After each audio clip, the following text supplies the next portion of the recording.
एक महान ऐतिहासिक जगह, धार्मिक जगह, और जो सूफी संतों की हमारी जो धरती है, इस पवित्र स्थल बाबा मनीराम के अखाड़ा में आए हैं।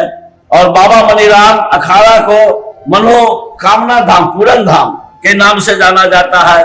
आप भी आइए इस पूरन धाम में। बाबा मनीराम सभी को मनोकामनाओं को पूर्ण करें।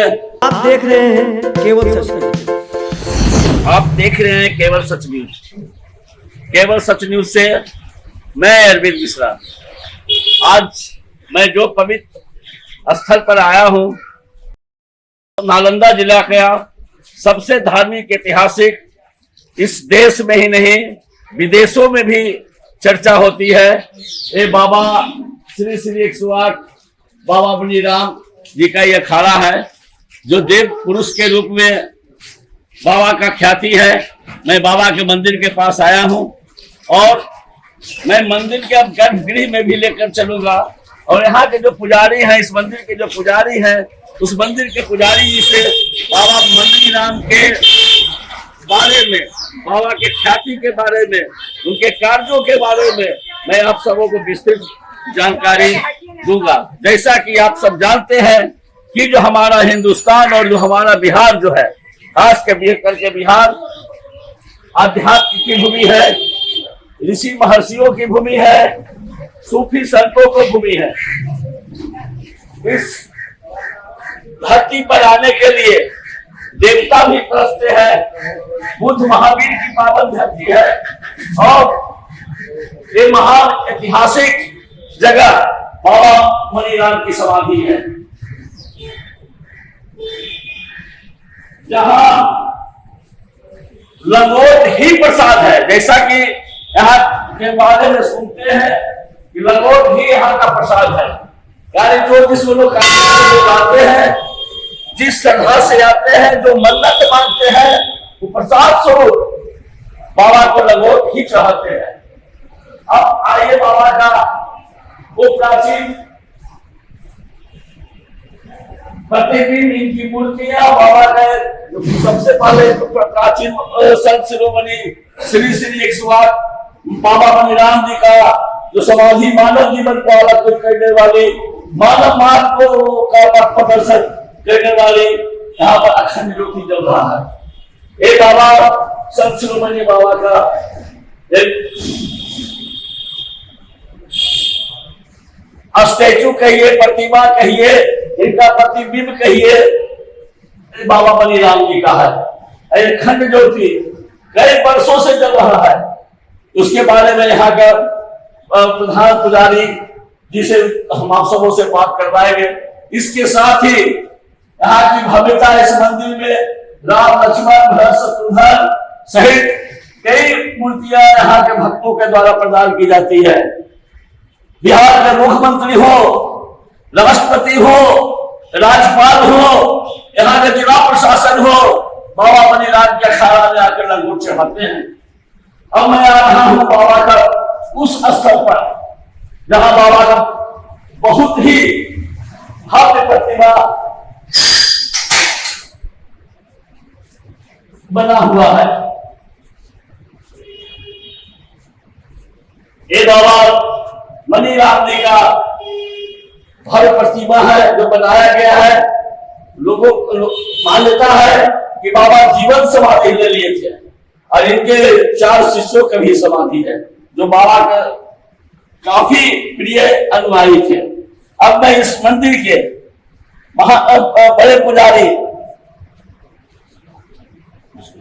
विश्वनाथ मिश्रा जी से मैं जानना चाहता हूं, इनसे विशेष जानकारी लेता हूं, ताकि जो हमारे देश के, हमारे राज्य के, गांव के लोग बाबा मनीराम के बारे में जान सके।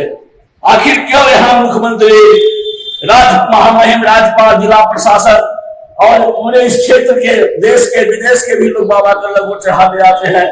बाबा कुश्ती का भी आयोजन करते थे। सर्वप्रथम यहाँ के पुजारी विश्वनाथ जी से मैं जानना चाहूंगा कि बाबा में ऐसा क्या क्या गुण था, किस वजह से बाबा की इतनी ख्याति रही। विश्वनाथ जी, सबसे पहले केवल सर प्रेस में आपका स्वागत है। जी सर, आपको और मेरे बड़े भाई अरविंद भाई जी को बहुत बहुत धन्यवाद। उन्होंने बाबा की जानकारी के लिए बहुत ही परिश्रम किए हैं और बाबा के दरबार में पहुंचे हैं। ये बाबा की श्रद्धा की बात है। जी सर। अब बाबा के बारे में, बाबा मनीराम के बारे में बताइए। बाबा जी का जीवनी यही है सर कि बाबा 1248 ईस्वी में आए थे। इस स्थान को पिसट्टा घाट के नाम से जाना जाता था। जब बाबा यहाँ आकर के रहने लगे तो बाबा 3 चीज साथ में लेकर चले थे। इनका जन्म स्थान अयोध्या बड़ी छावनी, लोटा, सोटा और लंगोटा। लोटा का मतलब होता है कमंडल, सोटा का मीन्स होता था तपस्या करने वाला, और लंगोटा जो है शक्ति का प्रतीक होता है। जब बाबा यहाँ आए तो इस स्थान को पिसट्टा घाट के नाम से जाना जाता था, लेकिन जब बाबा यहाँ रहने लगे तो ये जो स्थान था ये परिवर्तित हो गया अखाड़ा के नाम से, इसलिए कि बाबा को दंगल में महारत हासिल था। बाबा जो है, बाबा का कहना था कि स्वच्छ मन के लिए स्वस्थ तन होना जरूरी। तो बाबा यहाँ जब रहने लगे तो उनके उपरांत उनके 4 शिष्य और तैयार हुए। 2 शिष्य साथ में आए थे, जिनका पहले का नाम था राणा प्रहलाद और दूसरे का नाम था विद्रभद्र। जब यहाँ रहने लगे, बिहार से जो है दक्षिणी छोर पर जब पिसट्टा घाट के नाम से जाना जाता था, तो 2 शिष्यों को कलर मोदी और जूह पहलवान। बाबा 13 शिष्यों में समाधि लिए। उनके उपरांत 4 शिष्यों ने बाबा की श्रद्धा और भक्ति के कारण बाबा जीवित समाधि ले लिए।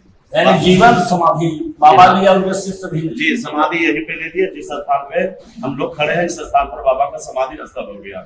लोग इनको रामनवमी के शुभ अवसर पर लंगोट अर्पण कर दिया करते थे। कोई मेला का आयोजन तो होता नहीं था, लेकिन एक उत्पाद विभाग के कपिल देव बाबू आए थे, जो कि बहुत ही सज्जन पुरुष थे और बहुत ही महान पुरुष उन्हें कहा जाएगा। उनको 6 गो पुत्र था, पुत्र नहीं था, तो उन्होंने यहाँ करके कामना किया और पुत्र रत्न की प्राप्ति हुई। तो उन्होंने विधवत जो है 6 जुलाई 1952 को विधवत लंगोटा का आयोजन कर दिया, जो आज तक मेला चलते चला आ रहा है। कितने दिन की मेला लगती है? ये मेला जो है 8 दिवसीय होती है, ये 8 दिन का मेला होता है। सुनने में आया था कि जो राजगीर में मखदूम बाबा है, वो बाबा से मिलने की इच्छा किए थे, वो शेर से चलते थे मखदूम बाबा, और इनको जब बुलावा हुआ सुनते हैं कि दीवार गंगा जमुना की जो तहजीब हमारे सरकार के द्वारा जो घोषित किया जाता है, उसके अनुसार अगर देखा जाए तो 2 संत थे। बिहार में 2 ही संत हैं, बाबा मनीराम और बाबा मखदूम शाह। नदी के उस पार उनका मजार है और नदी के इस पार बाबा मनीराम जी का समाधि स्थल है। तो दोनों संतों का जब जिज्ञासा हुआ कि आपस में हम मिल कर करके शांति और सद्भाव का संदेश दे, तो एक शेर की सवारी होकर के चले और दूसरी दीवार पर बैठ के तपस्या में ली। तो इन्होंने दीवार को हुक्म दिया कि चल से दीवार। वही 2 संतों का मिलन हुआ और वो नदी के उस पार अपने धर्म के प्रचार प्रसार में लगे हुए और नदी के इस पार सनातन धर्म के प्रचार में बाबा मनीराम जी लगे हुए। ये गंगा जमुना की तहजीब पर ये सत्य रखा गया। शांति सौहार्द के प्रतीक बाबा मखदूम और बाबा मनीराम जी हैं। जी सर। और इस मेला तो यहाँ जब आयोजन होता है तो किस तरह का मेला का आयोजन? जब मेला का आयोजन होती है तो यहाँ मैंने जिला ही नहीं, अंतर जिला, राज्य, देश नहीं प्रदेश नहीं विदेश से भी लोग आकर करके बाबा से मनौती मांगते हैं और मनौती के रूप में इन्हें लंगोट अर्पण करते हैं। यह विश्व का पूरे एकलौता मंदिर है जहाँ की प्रसाद के रूप में लंगोट अर्पण किया जाता है। मैंने लंगोट ही चढ़ावा और लंगोट ही प्रसाद होता है। इसमें सुनने के लिए और जानकारी मुझे मिली कि यहाँ जो कुश्ती प्रतियोगिता होता है उसमें देश विदेश के भी लोग भाग लेते हैं। जी हाँ, आज भी एक कुश्ती प्रतियोगिता है। प्रतियोगिता कुछ समय पहले, मैंने 1 साल पहले यहाँ कराया गया था, जिसमें विदेश से जो है एक बादल थापा नाम के पहलवान आए थे, कानपुर के थे, अयोध्या के थे, बनारस के थे और एक आपको लखीसराय के थे श्री पहलवान। उन्होंने आकर के यहाँ जो है बाबा के दरबार में इस जीवंत को, अखाड़ा को जीवित करने का काम किए थे, जो कि विलीन हो चुका था और उन्होंने जीवंत किया, जिसको आज लोग मैंने इस रूप में देख रहे हैं। और लखीसराय के जो चंद्रभान पहलवान थे वह विजेता हुए। यानी इस मंदिर में को लोग मनोकामना धाम के नाम से भी जाना जाता है कि जो लोग आते हैं उनकी मनोकामना बाबा मनीराम की ये मनोकामना पूर्ण मंदिर है सर। ये अच्छा, यहाँ जो भी मनोकामना माना जाता है वह पूर्ण होती है।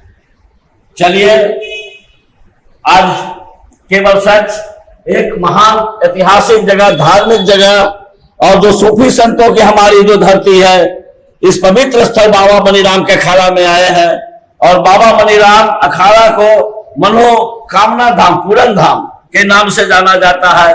आप भी आइए इस पूरन धाम में, बाबा मनीराम सभी को मनोकामनाओं को पूर्ण करें और देखते रहिए केवल सच न्यूज से।